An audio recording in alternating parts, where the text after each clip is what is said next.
Welcome to this edition of the Million Dollar Mastermind podcast. This is where we pick the brains of high achievers from all walks of life and get their hard-earned, real-world insights on winning. I'm your host, Larry Weidel. The biggest lesson that I learned was, one, I learned a lot of really good things from them, right? Because they did big deals. They understood different levels of business. I was exposed to different levels of entrepreneurs and business owners and things that I'd never had been exposed to. So there was a lot of really good. And there was really good lesson for me that I've taken from that point forward was don't get too far out in front of your skis. Really what I felt like that they did is, I'm sure that you're familiar because of, you're up in the Aspen area, but you're probably familiar with Yellowstone Club up in Bozeman and Tim Blixith and how he was putting that together. That's really the type of club we were putting together. And the owner wanted to be, we always said, man, we've got this great thing. Everybody wants it. We're building it. But he wanted it to happen overnight instead of over a certain period of time. And so the big, and that's what really got him in trouble is saying, okay, I'm going to pull money from here and here and here so that I can make this go faster. But then all these other things over here start to suffer. Right. And I've always felt like, you, especially in the real estate game. And this is what I actually haven't raised any money since this lesson. And I've always said, if I can't fund it and it's not my money in the deal, then I'm not going to do it. And so that has probably held me back quite a bit, right? There's a lot of leverage in real estate using, bringing on investors. And today, because of our success, I have a lot of people that will invest with us. We have a lot of people that will say, hey, listen, we really like what we're doing. And there's another level of responsibility when you've got other people's money involved. And that was the biggest lesson I learned back when I was 30, right? When we went through that, because as long as things are going good, everybody's happy. But when things start to hiccup a little bit, and look, we're going into a shifting market right now. I think you're going to see some people that got into raising money and using other people's money on investments that are going to, maybe the deal's not going to go as well as they had planned. And there's going to be people that are facing those same type of implosions, maybe not with, the Fed shutting it down and everything else. But the lesson is when you get out in front of your skis too far and you're using other people's money, there's just this whole other level of responsibility that comes with that. And I don't think that people think of that when they're doing that. We think of all the good times. No. And you could say that, well, and you said this about their intent was to do this, intent was to do, the right thing. However, it's really no different. They were robbing Peter to pay Paul, and for whatever their intent was, you see all the time people get embezzled, they're caught embezzling for a big company and they say, well, my mother was sick and we had to do radiation treatments and, what am I going to do? I had to come up with, $120,000. I was going to put it back. Doesn't matter what your intent was. Right. The thing is, if you do something illegal or immoral or that's why they have so many checks. You've lived your life in real estate. I've lived mine in financial services, and it's, they put the stranglehold regulations on you, and there's a reason. Yeah, there is a reason, and for good reason. Anything you let people get away with, they'll get away with. Absolutely. And you can justify anything, right? That's the other thing. Like, right. Most people that are out there doing, there's rights and wrongs, right? And then there's some gray area in a lot of things. And what I feel like is a big gray area, and when you start to deal with other people's money is, your intent, and you better be a damn good expert at what you're doing, and you better be very, very upfront about, hey, there's no guarantee in anything, and especially when it comes to any sort of investment, right? And when you're guaranteeing based off that performance, this is going to go, this is going to go, this is going to go. Better be very conservative in those things. Super conservative, and when it's your own money, you can take risks. Take as many risks as you want, right? Like you can be a lot riskier with your own money than somebody else's money, and that's what I have that I struggle with a little bit. For ever since that's happened, when I hear of all these people raising money, and doing deals with other people's money that don't have a lot of track record of doing their own deals with their own money. And they call it skin in the game. It's like all of the things, how much skin, you know, the person who's telling you this thing, how much skin do they have in this game? Yeah. And other successes they've had in the past, how much skin do they have in that game? Yeah. And so that's, you know, when you're paying for it. And, you know, there's a thing about the Wolf of Wall Street and the real Wolf of Wall Street. Yeah. When he was, he was at a party where there was another con going on, and I forget which name this was. It was, I won't even say the nationality and everything, but they were throwing money around like crazy in New York City.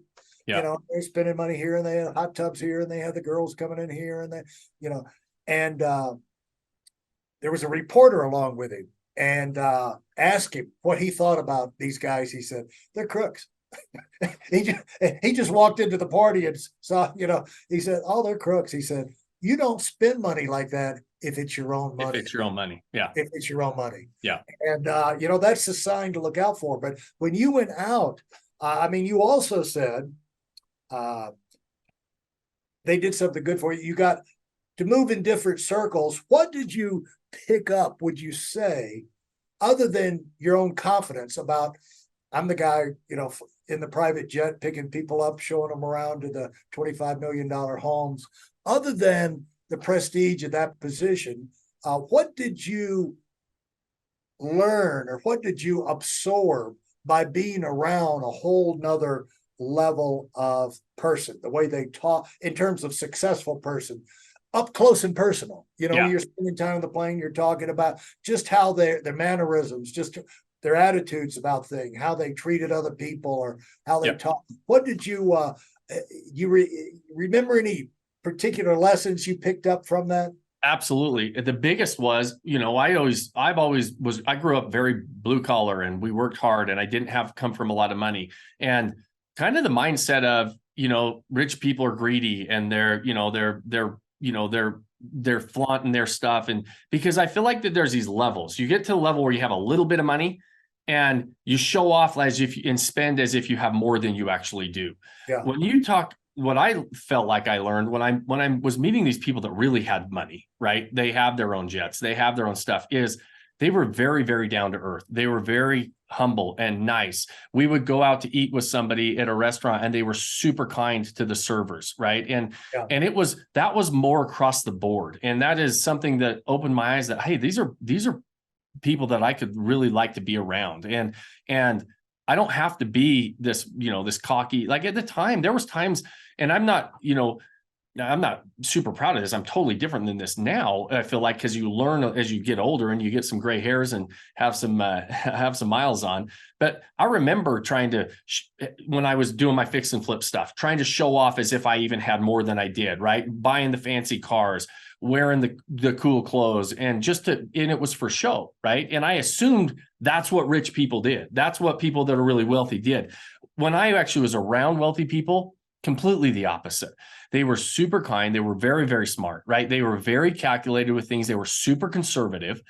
And for the most part, the ones that I met, you know, they weren't what you would think if I'm going to go to Hollywood and what I would think the rich people were doing, that's what they do. That wasn't the people that I interacted with. And when you change your mindset of what it is, what wealth really is and what it looks like and what that lifestyle looks like, all of a sudden it becomes a lot more attractive as well to say, hey, I can do that, but it's also something I want instead of something I'm, you know, not despise, I guess is the right word, but something that, like, it's greedy, it's bad, it's not good to have that money. They do a lot of really good things.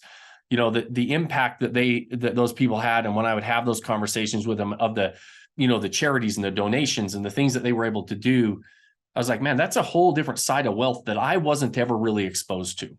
And, you know, the thing I've noticed about high achievers is just so hard to get them to talk about how successful they are. Exactly. They don't want to.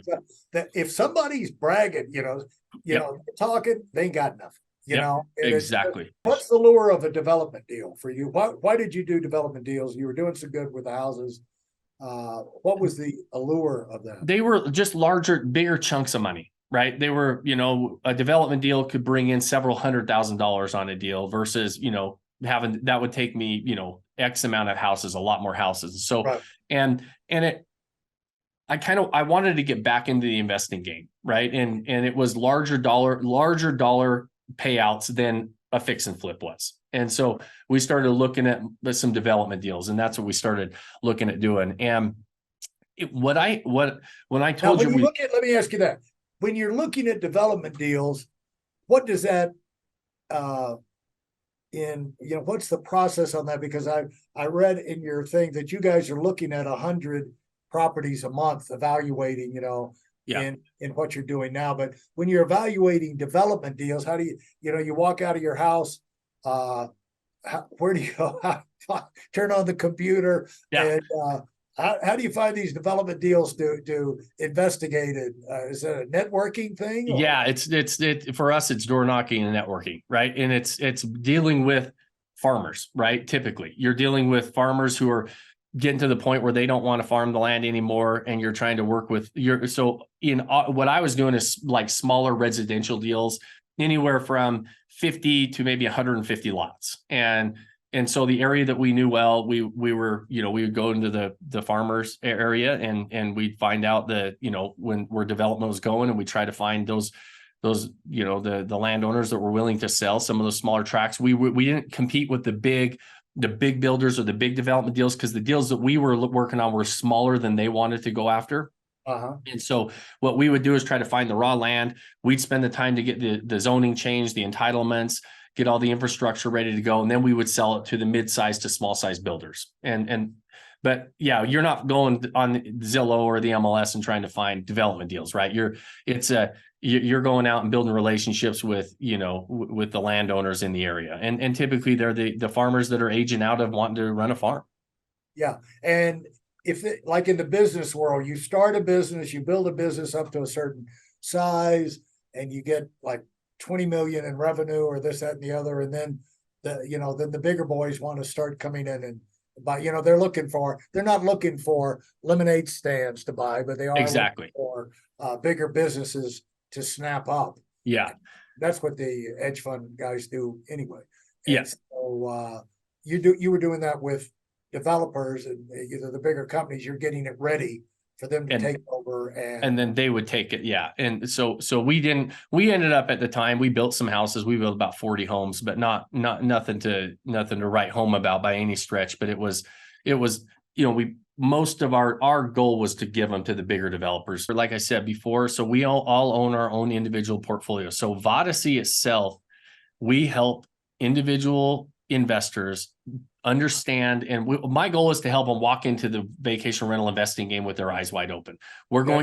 They pay us to help them with some education, some coaching, some support along the way to help them figure out the right properties, figure out how to set them up management wise, but they own their entire portfolio. They pay us a consulting fee for the education on the front end, and we have no ownership or anything with their properties. And so in terms of ongoing thing, there's no residual type thing for you other than the initial year or something like that. Yeah, no, we give them lifetime access. They get access to our community, our mastermind community, and then all the education. And we're on version 4 of the education. It's an ever-changing game, especially in a game that's had this rapid growth. There's a lot of different tools and things. So what they do is they pay us initial fee that comes in as their initiation, and then they've got access to everything. I'm a believer that, and I hire coaches. Like I said, I'm a big believer in coaches. I hire a lot of coaches to help me because I'm done real estate. I've never coached people, right? So I hire coaches to help me become a better coach and a better mentor.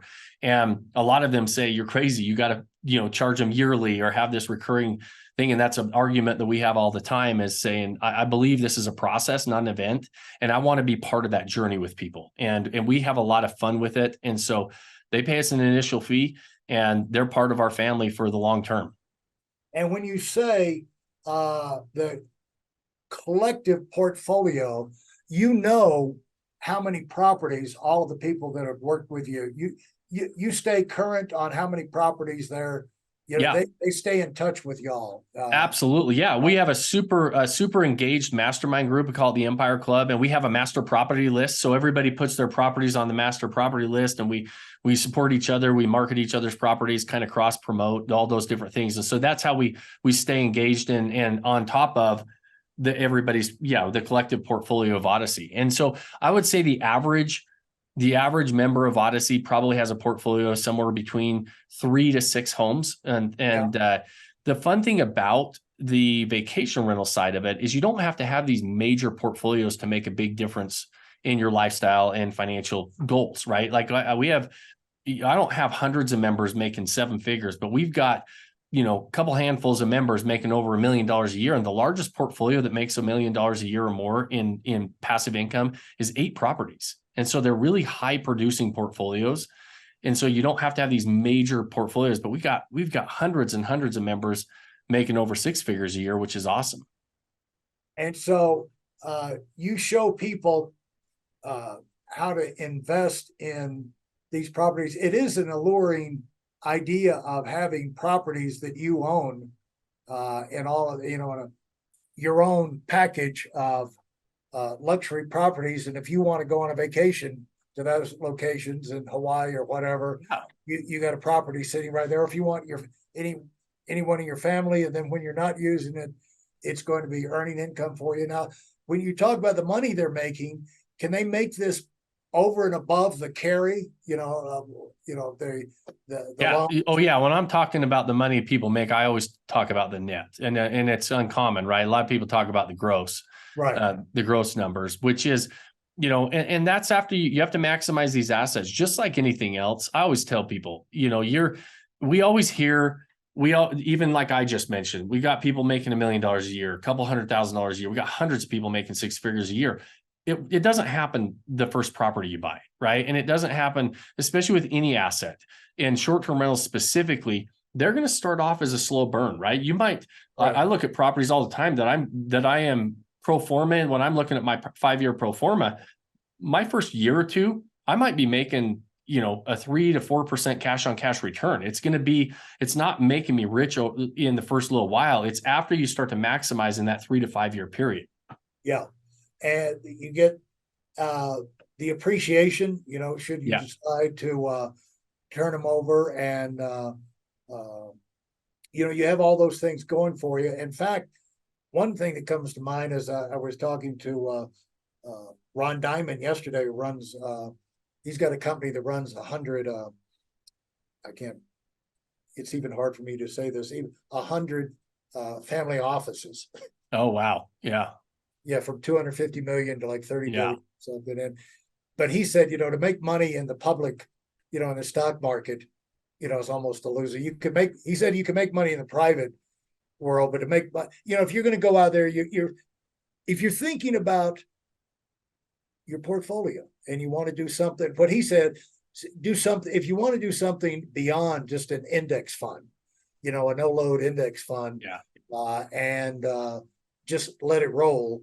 And you don't want to get involved in a hedge fund or something like that. This is an attractive alternative that also can have some side benefits for you, add value to your life in terms of vacation options for yourself. Yeah. And what I like about it, get a good return too. Get a good return too. You get a good return, and there's pros and cons to any investment you do. There's pros and cons to every single asset class. I love, short-term rentals. I love just because the things that we talked about. There's that personal use. There's we figured out how to maximize them and operate toward the top of the markets. Which at the top of the markets, there's some nice income potential, right? So we've kind of figured that game out that works for us. But what I love about real estate in general is that it helps the average American, right? Average people can buy, especially single family type of properties. Right. And to your point, it helps them stay ahead of, all the inflation that's going on out there. It helps them stay ahead of a lot of different things. And when they don't necessarily, and it kind of with leverage and everything else, as long as you're smart about it and you're not over leveraging things, and you're able to put yourself in a position to, normal Americans, it's an asset class that they have access to, right? There's a lot of really good investments like the public stock market, like you said, everybody has access to it. It's really dang hard to make money, right? You're barely going to stay ahead of the game with that. Most people. A lot of the wealthy people also have access to a lot of private investments and things like that. And there's money to be made there for sure. But average Americans, a lot of them don't have access to that. And I love like just single family real estate. For a lot of average Americans have access to be able to start to chip away and start to build that lifestyle and financial freedom. I feel like in single family types of properties, and single family properties get talked down by a lot of people. You know, it's like, oh, go into multifamily, go into commercial, go into a lot of this other things, all great assets.